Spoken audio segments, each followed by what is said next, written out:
Going to be a very short video that's going to explain some of the things that you saw in the reading guide. The first question is, what are the two subdivisions of the skeleton? You have the axial skeleton and the appendicular skeleton. When I hear the word axial, the first thing I think of is axis, and so those are going to be the bones that are going to run through the midline of the body, and that's going to include the skull, the vertebral column, and the ribs. So you can see the axial skeleton right here, the skull, the vertebral column, and the ribs. The appendicular skeleton, the first thing I think of when I hear the word appendicular is appendages. So you can see you've got the arms, the legs, and what we call the girdles as well. So this would be the pelvic girdle, these hip bones here, and also the pectoral girdle, which includes the collarbone, aka the clavicle, and the scapula, aka the shoulder blade. Some examples of bones that you would see: really anything that you can label on the skull, anything that you can label on the vertebral column, so on and so forth. Any of those things are going to be your axial bones.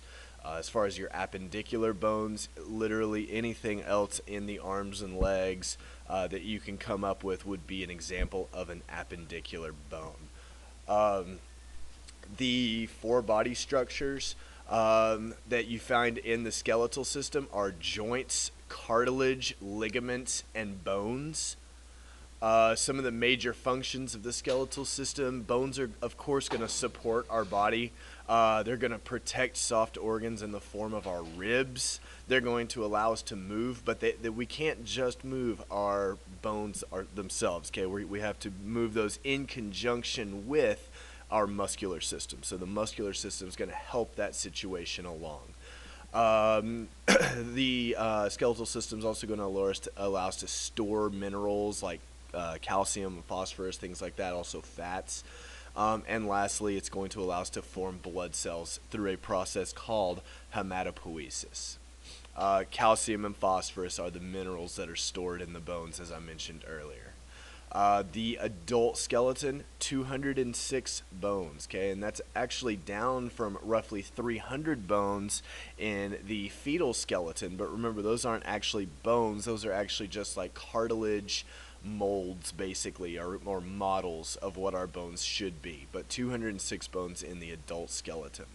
Our bones, we have four classifications. We've got long bones, short bones, flat bones, and irregular bones, and that's exactly what they seem. Okay, a long bone is going to be longer than it is wide. Okay, it's going to be things like our femur, humerus, fibula, tibia, so on and so forth. Short bones are going to be like our wrist bones and our ankle bones. Those are called our carpals and our tarsals. Those are going to be little cube-shaped bones, and they're just like little squares. Flat bones are going to be thin and flattened out, pretty obvious there. The bones of the skull, like the temporal bone, excuse me, not the temporal bone, the parietal bone, the frontal bone, so on and so forth, those are going to be some of the flat bones. And irregular bones are going to be some of the bones that really don't have a good shape that we can, put into any of these other categories. Basically, if it doesn't fit into any of the other classification categories, it's going to be an irregular bone. And here's some examples: long bone, short bones, a flat bone, and an irregular bone like a vertebra. This wants you to take a look at the following bone markings. There's a lot of different ones. I'm going to let you just take a look at the PowerPoint for this portion and get these written down. It's going to be hard for me to explain these. What I'm going to need you to do is go in your book and take a look at each one of these. That's going to be the best situation for you, so that you can actually see what these things are doing. But these are just going to be things that you're going to need to be aware of and things that you're going to need to know. There's some more. Trying to see, I'll at least pronounce them for you: tuberosity, crest, trochanter, tubercle, epicondyle, ramus, condyle, and head. And those are the ones that you're going to want to be aware of. Oh, also there's some more: meatus, not meatus, but meatus, sinus, fossa, fissure, and foramen. And some people say foramen. If you want to say foramen, I'm fine with that. Also, some people say foramen, which I'm fine with as well. You'll probably actually hear me say foramen most often. Three major parts of the axial skeleton: skull, spinal column, and bony thorax, which is the rib cage.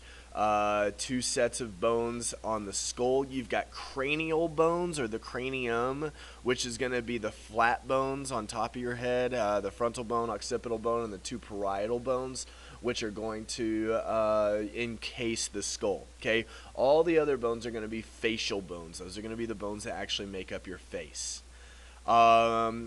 The joints that make up the skull are called sutures, and those are like the little wavy, squiggly lines all over the skull.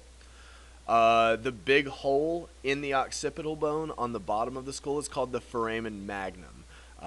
So if you flip over a skull, you'll see a big giant hole that the spinal cord goes through, and after it goes through that hole, it's actually then called the brain stem. But the brain stem and the spinal cord are directly attached. Once it leaves the foramen magnum, then it's now the spinal cord. The largest facial bone is the mandible. That's going to be your jawbone, that big bone that you move up and down when you're chewing. That's your mandible. The hyoid bone is going to be unique because it doesn't actually touch any other bone. It's just like a random bone sitting in your throat area that's attached by ligaments and some other things.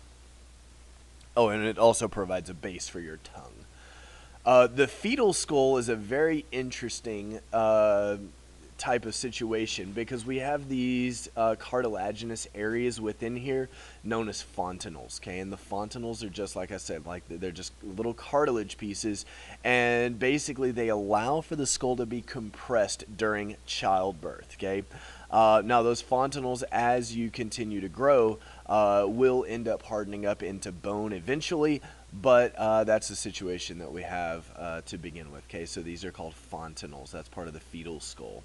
And you've got all of these little cartilaginous areas that all will eventually harden up into the skull that we have right now. Special names of the first and second vertebra. First one is the atlas, and the second one is the axis. Also known as C1 and C2. Okay, C1 because it's part of the cervical portion of the spine. Cervical vertebra 1, cervical vertebra 2. Atlas, axis. Some fibrocartilage discs called intervertebral discs are going to be the things that actually separate all of the vertebra in our spinal cord. Excuse the bell. We have three conditions which affect the back. You have scoliosis, which most of y'all have probably heard. They do scoliosis screenings when you're in elementary school. That's a lateral curvature of the spine, okay, meaning it's going to go from side to side. Kyphosis is a curvature of the upper back, so that's going to give you that hunchback situation. And lastly, you have lordosis, which is a curvature of the lower back, and that is also known as sway back. The coccyx is the very last bone on the spinal cord. It's actually made up of 4 fused vertebrae that all fuse together. That's the very last bone that you have on the bottom of your spinal cord. It's just below the sacrum, which is the sacrum is 5 fused vertebra. The nickname of the sternum is the breastbone. Okay, that's that bone that all of your ribs attach to. Excuse that bell again. Sorry about that. As far as ribs go, you have 12 pairs of ribs. You have false ribs and true ribs. Okay, true ribs are going to attach directly to the sternum via what's called costal cartilage. Okay, and the false ribs are going to be the bottom 5 pairs, and those are all going to attach indirectly to the sternum, meaning that their cartilaginous pieces are going to sort of funnel into one large cartilaginous piece, which is then going to attach to the sternum. So you can kind of see that area. Here's that funneling sort of deal, and then these are going to funnel into here. And then these last little guys down here are actually called floating ribs. The reason they're called floating is because they don't even attach to the sternum. And that's it, folks. So that's the reading guide. Best of luck to you. And that's the end of this video. Thanks for listening.